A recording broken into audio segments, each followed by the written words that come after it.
Working Week this week, the young man who's turned his back on university to set up his own business. It's getting to be quite a well-known little company, little brand. It's got quite a good rate of sale. We'll be looking at Nottingham's growing green sector. That's a mouthful. Big growth in terms of renewable energy and sustainable construction, building and design type activities. Very much on a growth curve. And the squash coach who's teaching managers how to improve their business performance. That's what the business is all about, helping people to improve their performance and feel better within themselves. Welcome to Working Week. My name is Coleman. That's Des Coleman. And I'm Rob Pittham.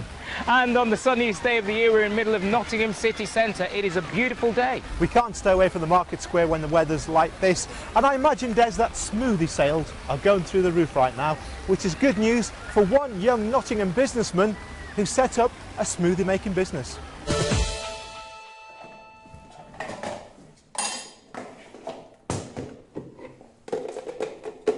He's just turned 20 and already has his own business.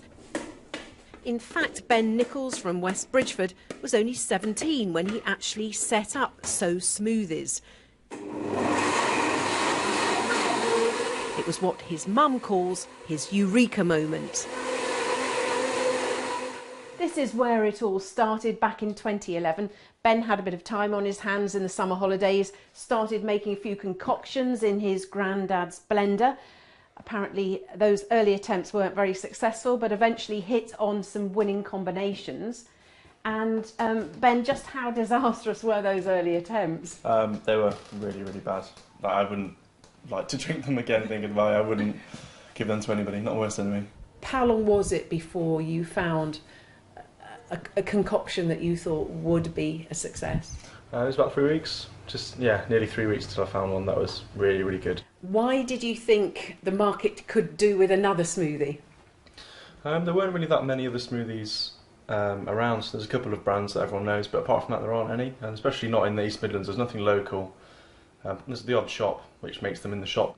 Fiona, what was your reaction to Ben's attempts to launch his own business at the age of 17? A bit of a surprise. We don't know really where it's all come from, but it has. It's happening and it's just getting bigger and bigger. Did you have to help him financially? No, we haven't. He's funded his own development.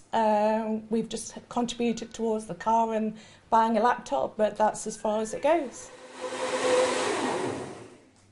Ben is so taken with life running a new and growing business, he's postponed going to university. He's sold more than 30,000 bottles since he started. He's now supplying 28 shops and regularly has a stall at local festivals and farmers' markets. Soon we're going to be outsourcing the manufacturing, so we're going to be getting them made in a different factory where we can actually process them further to get a bit of a longer shelf life. We're not pasteurising them, we're going to do it in another quite sciencey way. It's quite hard to explain. And then we're going to be moving away from selling to shops directly in small quantities to selling to wholesalers.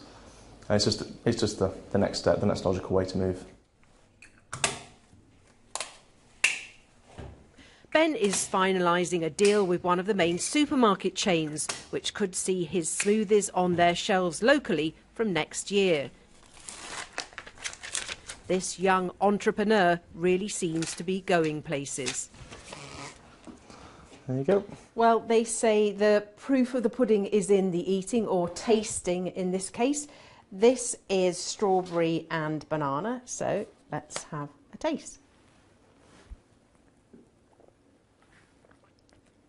That is delicious.